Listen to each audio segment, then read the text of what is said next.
Jejum emagrece? Por que o jejum virou o tão falado do momento? Você sabe exatamente o que é o jejum, como fazer, os benefícios e se realmente ele emagrece e se é uma prática que pode ser feita por você? Então vamos entender sobre esse assunto.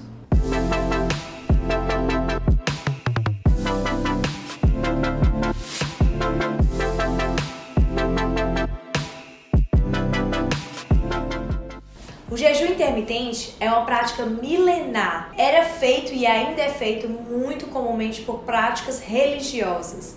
E hoje se fala muito de jejum intermitente como dieta da moda. Então a gente primeiro tem que entender que jejum não é dieta. Então repitam comigo, jejum não é dieta. Dieta é quando a gente come e jejum é exatamente o oposto disso. Então jejum a gente não come e dieta a gente come. Então jejum não é dieta. Jejum é uma prática. Você pode simplesmente não comer, ou seja, não entra em dieta, não tem uma dieta e aí vai ser um jejum. Jejum é feito por todo mundo. Eu desconheço alguém que não faça jejum.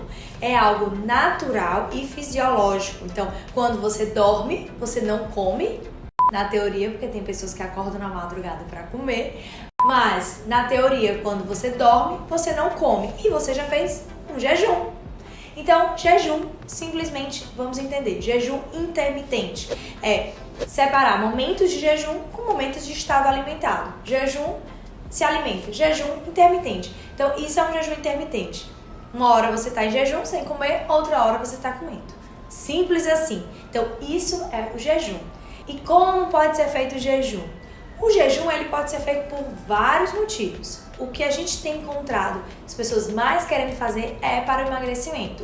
Mas o jejum tem diversos benefícios. Além do emagrecimento, ele melhora também clareza mental. Então ele melhora o teu entendimento, teu raciocínio, teu desenvolvimento mental. Ele flui a tua memória, flui tuas atitudes. Então o jejum ele favorece com que você se mantenha concentrado e disposto. É por isso que o jejum tem sido utilizado muito por executivos e pessoas que trabalham constantemente e exaustivamente, tá? Então o jejum pode ser utilizado sim para emagrecimento, também pode ser utilizado e foi utilizado inicialmente para tratamento de pacientes que tinham crises convulsivas, epilepsia. Então foi descoberto na época que o jejum ele tratava crianças que tinham convulsões recorrentes.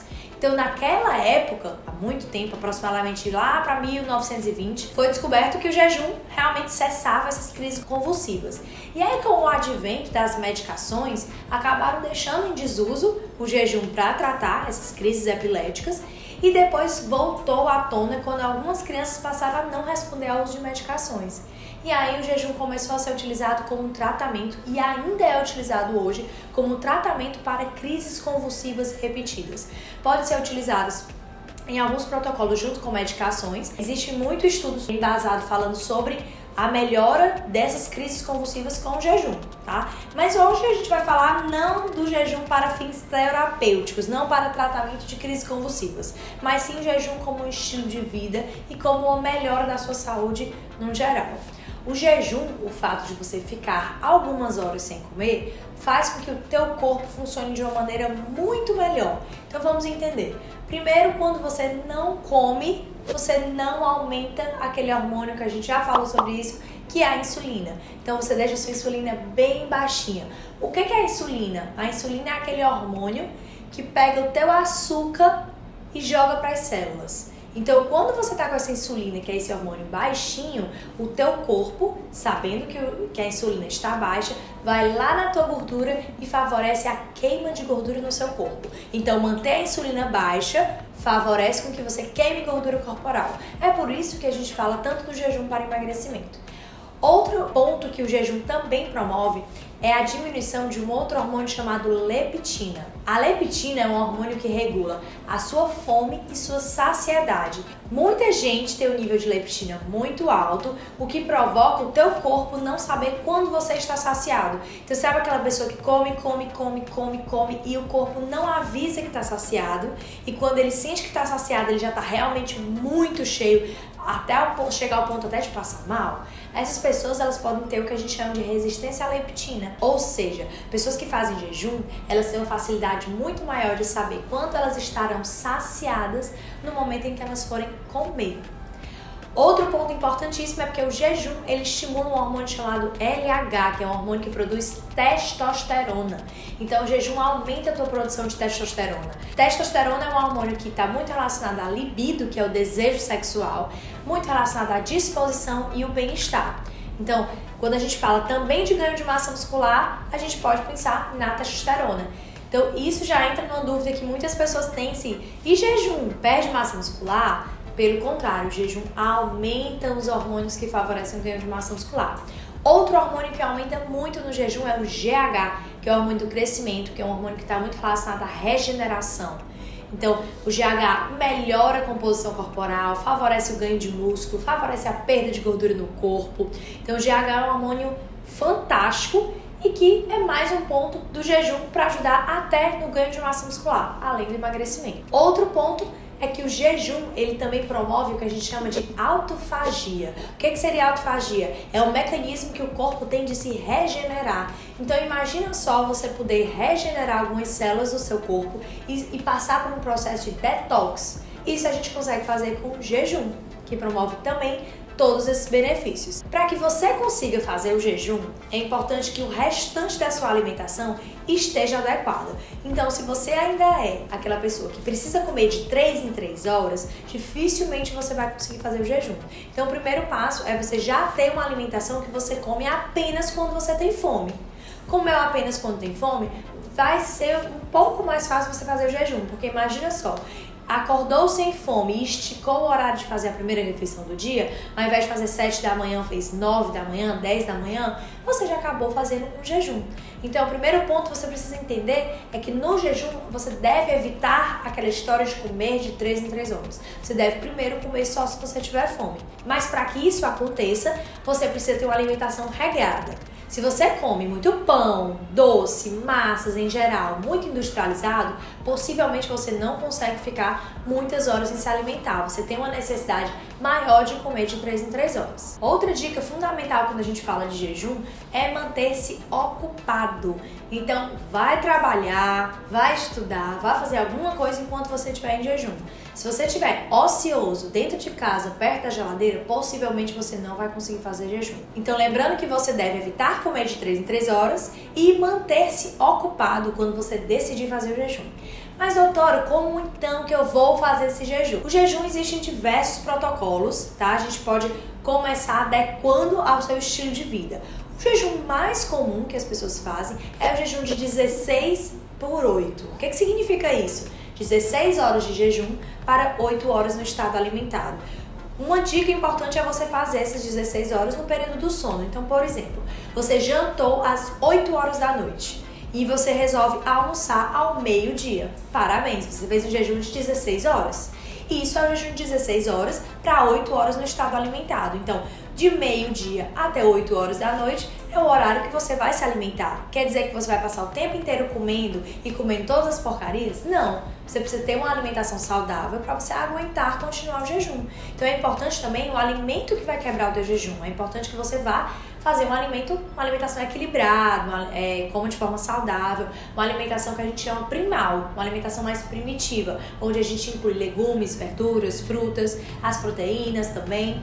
Então, nessas 8 horas do estado alimentado, a gente consegue começar do meio-dia, por exemplo, até 8 horas da noite. Então você pode fazer um almoço e um jantar, ou um almoço e um lanche mais tarde, ou até um almoço, um lanche e um jantar. Pode fazer 2 ou 3 refeições. O importante é respeitar a janela de 16/8. Isso é uma das opções, existem diversos protocolos. Outra opção que também pode ser feito, que também melhora todos esses parâmetros que eu falei pra vocês, é o jejum de 24 horas uma vez por semana. Então, uma vez por semana você resolve não comer. Ou você faz uma refeição, um exemplo, faz o seu almoço ao meio-dia e você só come novamente no almoço do dia seguinte, 1 hora da tarde. Então, parabéns se você fez mais um jejum.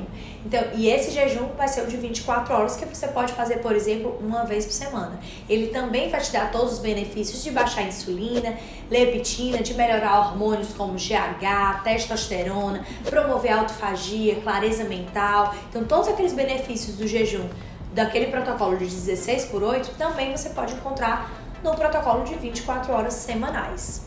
Erros muito comuns de quem faz jejum é quebrar o jejum com alimentos ruins, junk foods que a gente chama, então com sanduíche, com batata frita, com refrigerante, com doces, com massas. Então, quebrar o jejum com esse alimento é fazer o teu corpo se estressar. Imagina só, você passa por momentos de privação de alimento, então o teu corpo acaba contra-regulando com alguns hormônios, gera um certo e ligeiro estresse no teu corpo, porque você está num estado que é não alimentado, e quando você vai quebrar esse jejum, você gera um estresse muito maior, introduzindo um alimento que estressa mais ainda o teu corpo. Um açúcar, por exemplo, tá? Essa dica também é fundamental. O que é que você vai comer na hora de quebrar o jejum? Outro erro. Muita gente acha que o jejum é só de comida e acha que as bebidas podem ser consumidas. Então, vamos entender. O que é que entra no jejum? O que é que não quebra jejum intermitente? Água. Pode ser água com ou sem gás. Café sem adoçar. Não pode nenhum tipo, nem açúcar, nem adoçante. E chá sem adoçar também, nem açúcar, nem adoçante. Então, água, café e chá. O limão pode? Pode, se for de maneira regular e mínima. Por exemplo, uma rodela de limão na sua água com gás. Não vai quebrar o teu jejum. O que a gente não indica é o consumo de suco, por exemplo. Esse sim vai quebrar o teu jejum, tá? Uma dúvida muito comum é: doutora, eu vou passar mal se eu fizer o jejum?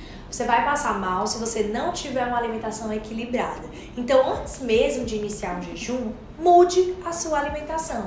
Tenha uma alimentação mais natural. Produtos naturais, eles não têm rótulos, tá? Eles não precisam ter uma lista de ingredientes. Produto natural é simplesmente um produto que vem da natureza. No momento que você já faz uma alimentação mais natural, a consequência disso pode ser um jejum, se essa for a sua escolha. O jejum ele deve vir depois de uma mudança de hábitos alimentares.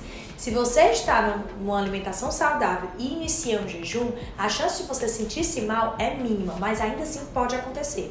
Você pode passar mal porque o jejum, como ele baixa muito a insulina favorece que você perca um pouco de líquido, principalmente água e sal, o sódio, pelos rins. Então você vai eliminar mais sal e vai eliminar mais água. E isso pode dar uma leve sensação de queda da tua pressão arterial, tá? Então, se você está se sentindo mal ou tem medo de passar mal, é importante que nesse início você aumente a ingesta tanto de água quanto de sal na sua dieta. Então a gente tem que ter um certo cuidado para aqueles pacientes que têm uma resistência ao sal, por serem hipertensos, por exemplo, mas lembrar que o jejum pode sim diminuir os níveis de pressão arterial. Muita gente acha que passa mal porque vai ter hipoglicemia, que é a baixa do açúcar no sangue. Pode ser também, mas se você já tiver com a dieta equilibrada, provavelmente você não terá uma hipoglicemia, que é a queda do açúcar. Você terá uma diminuição da sua pressão arterial. Então, a pressão pode cair e você tem aquela sensação de que vai passar mal. Um suor frio, por exemplo, uma sensação de náusea, um enjoo, achando que vai passar mal. Então, é importante que você primeiro aumente a ingesta de água, sal e que tenha uma alimentação equilibrada. Tendo essa alimentação, possivelmente você não terá nenhum efeito do jejum. Mas lembrando que existem contraindicações. Não é todo mundo que pode fazer jejum intermitente. Então, por exemplo, se você está com doença descompensada, uma diabetes descompensada, um hipotiroidismo descompensado, ou você está grávida, ou é uma criança, a gente tem que ter sempre um cuidado especial e nunca fazer sem um acompanhamento. É importante que você tenha um acompanhamento de um profissional que entenda sobre o jejum, entenda sobre os benefícios e das contraindicações e você faça esse jejum de forma acompanhada. Mas eu tenho certeza que se você experimentar o jejum, você vai gostar muito dos benefícios, porque realmente você vai se sentir mais disposta, com uma clareza mental melhor, você vai sentir que vai emagrecer e até de maneira mais rápida, tá? Gostou do assunto de hoje? Então deixa aqui nos comentários todas as tuas dúvidas, vamos respondê-las. Curte esse vídeo, compartilha com os amigos, chama o pessoal para assistir, quem tem dúvidas sobre esse tema, e já liga aqui o sininho para vocês ficarem por dentro de todos os vídeos que a gente vai postar aqui no canal. Se não se inscreveu ainda, já se inscreve no canal e fica ligado que semanalmente a gente vai postar dicas sobre saúde, bem-estar e qualidade de vida. Tchau e até o próximo vídeo!